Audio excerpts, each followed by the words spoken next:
Good afternoon, everybody. Thank you for joining us for our 30-minute session today. Welcome to the Weekly 10 session, all about the science of great workplace feedback. I'm Chris. I head up our people science team here at Weekly 10. And what that means for the uninitiated amongst you is essentially research and psychology. So I'm a consumer and communication psychologist by training. And me and the team here, we look at what we do at Weekly 10 with our clients when it comes to engagement, performance, feedback, all sorts of interesting areas of the workplace, and how we can make things better for you guys, our customers and potential customers. This session, as I say, it's 30 minutes long, and it's all about looking at how we can help you guys as managers sort of better understand the science behind workplace feedback and hopefully give you something you can take away today to just improve the ways in which you're giving feedback to your team members at the moment. So what we're going to learn today? Well, there are three things that we're going to cover and that you'll be able to take away with you today. So the first one, we're going to start really simple, start with the basics and look at the benefits of great workplace feedback for you and your people. And then we're going to take a look at 7 science-based facts that will change your approach and methodology when it comes to feedback. So as I say, I'm a psychologist, I'm a behavioral scientist, so very much like to see and utilize evidence and empirical research in what we do here. So I'll be passing some of that knowledge on to you today.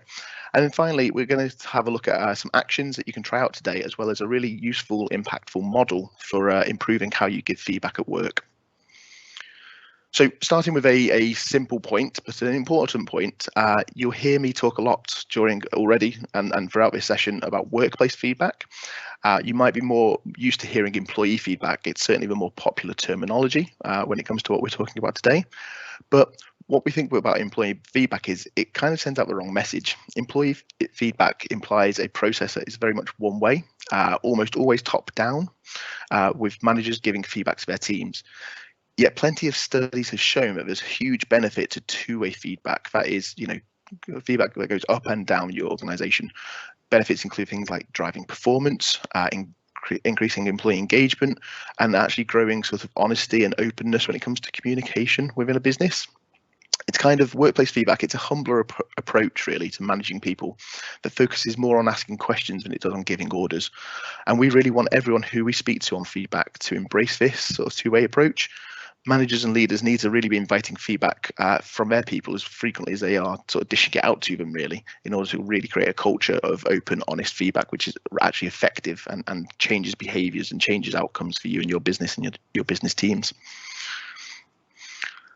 So the benefits of great feedback. So start, as I say, sort of starting from the basics. For us and from a scientific point of view and from a research point of view, there are 3 key areas for why we give feedback in the workplace. And those 3 key areas are sort of shown here. The telescope denotes the organizational direction. A light bulb denotes sort of organizational thinking. And the people, unsurprisingly, denote the people within an organization. So if we look at the first one, direction, the big benefit here really is awareness. There is so much going on across your business at any one time, or across your teams if you're just a manager. Even if you're a manager, you've got so much happening within your own team, let alone the wider organization. It's almost impossible to keep on top of everything without asking what's going on, without checking in, without finding out from the people on the ground, on your teams, what they're up to and what their experiences are. So simply by asking for feedback, you're going to increase that awareness. Then looking at the thinking element, we can see innovation and ideas. So by asking people for feedback, it encourages effective decision making, and it also drives innovation. People don't necessarily freely want to sit down and give you their thoughts about how things can become better, but by asking for it and by soliciting it, you'll naturally draw that out from people. Interestingly as well, and I'll talk about this in a little bit more detail in a while, better feedback generally grows employee engagement, and employee engagement has its own impact on innovation, with research finding that anywhere up to about 44% increase in innovation when engagement is high. So it's really great for innovation. And then on the people side of things, we have a few key points that you can see here. And actually there are a few more, but I didn't want to overwhelm you today. So these are the real shout outs. So when we ask our employees for feedback, they start to feel more valued. They see that they have a voice and that they have an impact on what's going on within their teams, within their organization, departments, whatever it might be. And that has a really great knock-on effect when it comes to retention, because people don't leave jobs where they feel valued, where they enjoy the culture of the place. They generally are less likely to have a wandering eye when it comes to the job market. So actually, feedback has a direct impact on retention. Asking for feedback and developing that culture of feedback also helps when it comes to things like adaptability or resilience, as improved communication really helps with sort of organizational change, cultural change. It helps your people sort of traverse the waters, I suppose, of whatever that change might be. And then the last 3 points on the list here: productivity, engagement, motivation. Again, plenty of studies have shown that high levels of feedback have positive benefits for how productive we are, how engaged we are, and how motivated we are.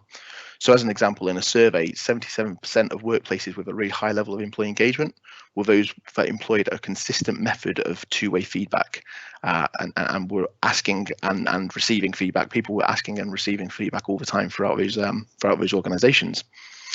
So that's the benefits. And actually, there's another point here around your people want feedback, and it might sometimes feel counterintuitive. We sometimes we tend to overestimate the negatives, and we'll see people who don't want feedback, and we'll start to extrapolate that out to the rest of our staff and say, well, maybe people don't like feedback, but that's just human nature. What we can see here from research by Gallup and Gartner, Gallup provided us the first two statistics. So 87% of employees in the workplace want to have feedback to develop. Yes, there's that 13% that don't, and that's the guys we tend to overemphasize the importance of. We tend to look at them and go, well, if they don't want it, maybe the rest of our base don't want it. But the simple statistics are that employees want feedback in the workplace. And 79% of those employees, though, they feel that the feedback they're currently getting just isn't enough, and they need more of it. And then there's 42% statistic. This comes from Gartner, and this shows a real generational divide in terms of people's ideas around feedback and what they desire. So what we can see is under 35s wanting feedback much more frequently. So this statistic here, 42% want it at least once a week, and that kind of makes sense. Our millennials, our Gen Z cohorts, they're growing up in a world of instant gratification. Social media, you can put out a post and get likes and whatever back straight away. Netflix, you can watch what you want when you want. Wikipedia, you can ask the internet for anything these days and you'll get it back in seconds. And it's starting to bleed through into the workplace. People want to know how they're doing, how they can improve, and where they're steering towards. But on top of the fact that people want more feedback, what we do need to recognise is the feedback we're giving at the moment generally isn't always the best. So again, some more research here. The first one again from Gallup's State of a Workplace report a few years ago. 76% of employees just say that feedback they're currently getting just isn't effective in helping them develop. And then the next two statistics come from a different piece of research, which show that 17% of employees say feedback they receive isn't specific enough, and 62% of employees don't know how to improve following feedback. So yes, some employees are getting feedback and they're possibly theoretically getting plenty of it, but it's the quality that also matters, and that's what we need to look at. So that's a nice little introduction. So let's jump into some science, really, and some facts. So 7 facts that come from a number of interesting sources, some academic, some business-based, all built around the ideas that what do people really want when it comes to feedback. So number 1, we love getting feedback, but hate giving it. Now, this comes from Harvard Business Review a couple of years ago, and it turns out that most people like getting feedback a lot more than they like giving it. So this study that Harvard Business Review reported on was 19,500 managers, leaders across the US, and they simply asked people to sort of rate, what do you prefer and how do you feel about these different things. And what we can see from the graph itself is on the right-hand side, this is what we receive. Interestingly, I mean, not necessarily unsurprisingly, receiving positive feedback is seen as a positive. It's something we like. But really interestingly, people rated receiving negative or corrective feedback even higher. We really like to get that feedback, which is really beneficial to us. And again, I'll have another point on this in a minute. But on the left-hand side, those blue bars, what we can see is actually when it comes to giving feedback, we're far less excited by that. So giving positive feedback, which sounds like a good thing, and it sounds like something we should generally enjoy, barely registers as positive. And certainly giving negative or corrective feedback, it seems that we, generally speaking, will try and avoid it in large numbers. So what's important to take from this point here really is that if you're a sort of manager and the left-hand side represents you, understanding that your own anxiety around giving feedback at work isn't unique to just you, really helps you sort of get over that hump that stops us giving it in the first place. Because if you understand you're not alone in not enjoying giving feedback, and many of us don't, myself included, you can go and you can speak to peers, or you can speak to your superiors and your leaders and say, I need some help with this, we need some training, or I need some guidance, or how can I get better? So if you're sat here thinking, well, that's me, my advice would be go and have that conversation and put your hand up and say, yeah, I'm not alone. I don't enjoy giving it. Let's chat about that. And as a business leader, knowing that your managers may well have issues with the concept of giving feedback means that you can actually offer that training very easily, and you can start to plan for it. It's not something that comes up very often in management training, how to give feedback. So it's not surprising that so many people have anxieties around it. Fact number 2, employees generally already know when they have an issue. So this kind of plays on to the last point as well, in that the idea that managers are anxious about giving feedback, particularly when it's corrective or negative feedback, although we would tend to use the term corrective. What we can see here from HBS is that 17% of managers do feel anxious about giving that sort of constructive feedback. Yet the same employees who are about to receive that feedback at a rate of 62% already know that they have an issue and are already expecting some sort of feedback to come. So the nice takeaway here is, as a giver of constructive feedback, be confident in the likelihood that actually your employee knows that they've gone off track somewhere, or they need a guiding hand, and they're probably A, expecting it, and B, hoping to get it realistically. Fact number 3, so great feedback relies on trust. So the chap you can see on your screens at the moment is Dan Ariely. Dan is a senior professor of psychology, behavioral economics at Duke University. He's also an author, so you may have read one of his huge number of books that he's written. The pop science books are really sort of accessible and interesting, looking at behavioral economics and how you apply that toward work. He's a TED Talk regular. He's a consultative researcher. He's worked lots with the likes of IBM, Twitter, Uber on sort of workplace culture and behaviors. And what Dan often talks about in a lot of what he writes and what he and his TED Talks is the importance of trust at work. In fact, I checked earlier, he's got 4 talks on TED all about trust. Not necessarily all in the workplace, but certainly 2 of them are. And what he says is a lack of trust means employees are far less likely to take on board feedback. And in fact, they're more likely to hit the 3 Ds, as he calls them. So they're more likely to be defensive, disbelieving, and disinterested in what you have to say as a manager. So trust is a real key element when it comes to landing great, effective feedback. Now, one thing that he often focuses on with that trust point is anonymity. He says a lot of the time, managers are being given data which is anonymized from an employee engagement survey or from some other form of sort of feedback collection that's run by HR or leadership. But the problem with that is, as you can see on screen, anonymity has 4 big drawbacks. It slows down the conclusions we can make because we don't know who said what. It leads, therefore, to less effective interventions because actually we don't know if the person that said what they said really meant it or if they were just having a bad day. It doesn't empower managers, and this is a really key point, because asking for feedback is great, but unless you act upon that feedback, it's almost near useless. Asking for feedback and ignoring, the feedback you're given is actually probably a net negative over a net positive. You, as a manager, need to be able to have some sort of level of empowerment so you can go and change whatever the issue is for your people. And also less accountability for staff. People can just say what they want if they know that their name's not going to be attached to it. So it's really key that if we look at giving great feedback, that we have that culture of trust in place. And one good place to start is with anonymity and looking at the use of it. Number 4, so the more you listen, the better employees think you are at feedback. And the important point there is the word there is feedback, in terms of employees thinking that you're good at it as opposed to actually being good at it necessarily. So it's a nice little cheat, really. If you listen, you will just automatically, the perception around how good you are with feedback, it grows. So this comes from HBR, and it's about 12,000 employee study from 2 years ago. And what you can see here charted is, people's ability to listen versus people's ability to give feedback. And the more someone listens, the greater that feedback perception grows. It's slightly counterintuitive, as many people typically think about feedback conversation as an almost one-way discussion where the manager provides advice and guidance. But simply by listening and encouraging your employee to talk to you and listening to that, you can grow, that sort of perception of your own abilities. Number 5, the more you ask for feedback as a manager or as a leader, the more effective you become, not just at feedback, but generally speaking, more effective you will become in your day-to-day job. So leaders who ask for feedback are significantly more effective as leaders, same for managers. So this study here by Zenga Folkman was a study of leadership effectiveness across about 52,000 managers globally. And there was a really strong correlation, as we can see in the graph, between the tendency to seek feedback and how effective you were as a leader.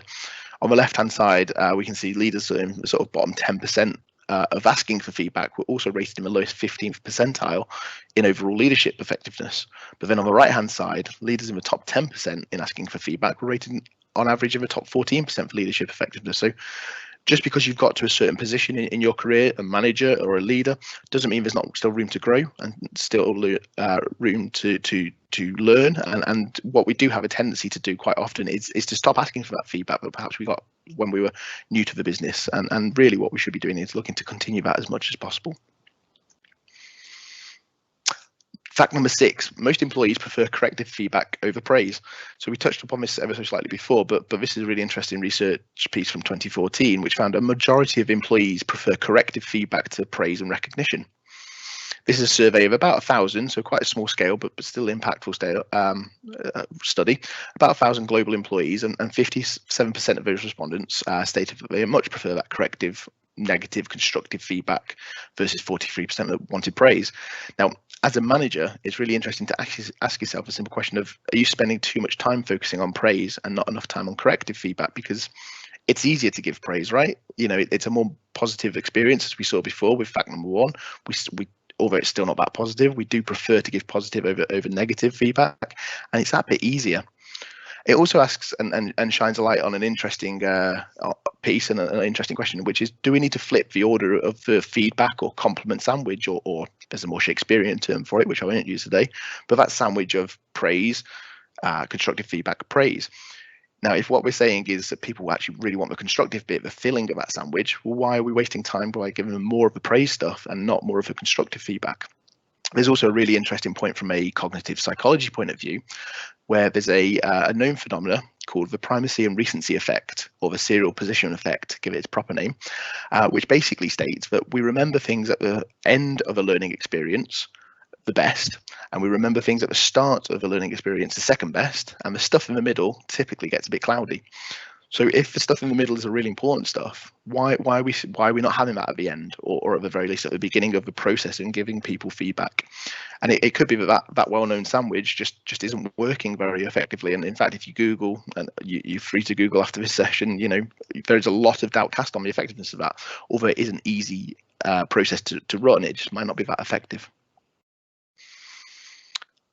Number 7, so 7 of 7, withholding negative feedback is about protecting you and not them. So this is a really interesting study a couple of years ago, University of Southern Queensland in Australia, and they looked at, why do people withhold negative feedback or corrective feedback in the workplace? What is it that drives us to not pass that on? And interestingly, they found these 3 key pieces three key reasons why, really. So number 1 is we don't want others to dislike us. So as human beings, we're very social creatures. We're built to be social. We want to be part of our tribes, part of our groups, part of our friendship circles, and we don't like it when people don't like us. Obviously, there are some people who love being loathed, but generally speaking, most of us really want to be part of the in crowd. So by saying something negative or corrective, which could then be seen as negative, we worry that, oh, okay, that person won't like me anymore. Secondly, and perhaps my favorite of the 3, we don't want to feel bad for making someone else feel bad. So making someone else feel bad, that's bad. We don't like that. But what we really don't like is then feeling bad ourselves because of it, which kind of shows the sort of the individualistic nature of human beings. You know, we don't want to feel bad off the back of it. So there's that element as well. And then finally, you know, we don't want to invite negative criticism ourselves. If I say something corrective or negative to you, it increases the likelihood that you'll feel comfortable in saying the same to me, even in that sort of manager-employee relationship. And we don't like to hear necessarily, we don't always like to hear bad news either. So we try to avoid that a little bit. Now, interestingly, what the study also found was that those with low self-esteem are likely to be overly critical when giving feedback and really enjoy giving negative feedback. And this is because increased negativity towards somebody else who isn't me, as somebody with low self-esteem, makes me feel better about my sort of abilities and what I'm on. So interesting one to look out for. You probably know some people in your business that love giving negative feedback and seem quite joyous in it. And perhaps that's why. Perhaps there's an interesting explanation there to why they seemingly enjoy that so much. And then just as a quick bonus, a bonus fact, there is a really strong correlation between, and I've mentioned it already, but really strong correlation between great feedback and employee engagement. In this study here, leaders ranking in the bottom sort of 10% of feedback givers saw team engagement scores that average just 25%, which is considerably below the global average for employee engagement scores, whereas those in the top 10% saw an average employee engagement score of around 77, which is considerably higher than the global average. So that's a real additional benefit. And remember that increased employee engagement means increased productivity, reduced absenteeism, better levels of staff retention. Again, hiring becomes easier because when people are engaged, they talk about working where they work in a positive way, and innovation increases. So feedback has real great benefits, knock-on benefits for other areas of your business as well.